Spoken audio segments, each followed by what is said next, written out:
Can a Christian lose their salvation? I want to propose to you the answer is no. I want to read for you the verse that has changed my perspective on this, and it's 1 Peter 1:4. It says this. Well, let me read verse 3 so you get some context.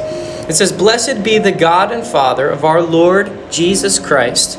According to his great mercy, he has caused us to be born again to a living hope through the resurrection of Jesus Christ from the dead, to an inheritance," here it is, "that is imperishable, undefiled, and unfading, kept in heaven for you, who by God's power are being guarded through faith for a salvation ready to be revealed in the last time."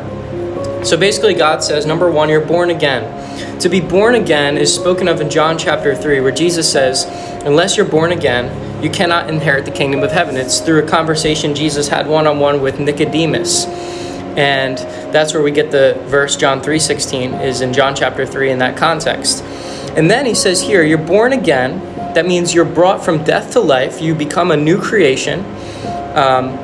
You're spiritually born. Your soul, your spirit becomes saved, right, to a living hope.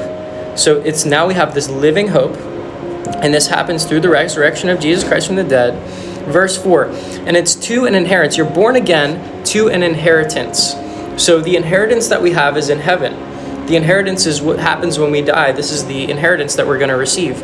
And it says of this inheritance, it's imperishable.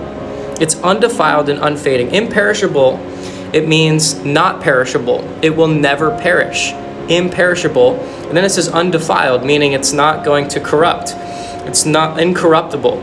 And then it says it's unfading. It's not going to fade away. It's not going to be lost. And so the reason he uses these three terms in a row is to emphasize a point, to emphasize that this inheritance cannot be taken away.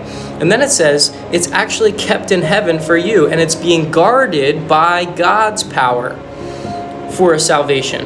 It's not up to you whether your actions can make you lose it. It's up to God who's going to guard it. There's other scriptures that I'm going to present in other videos, but this is one of them that has changed my perspective. It says our inheritance is undefiled, imperishable, and unfading, meaning God is holding on to our salvation, and it's an inheritance that we can never lose.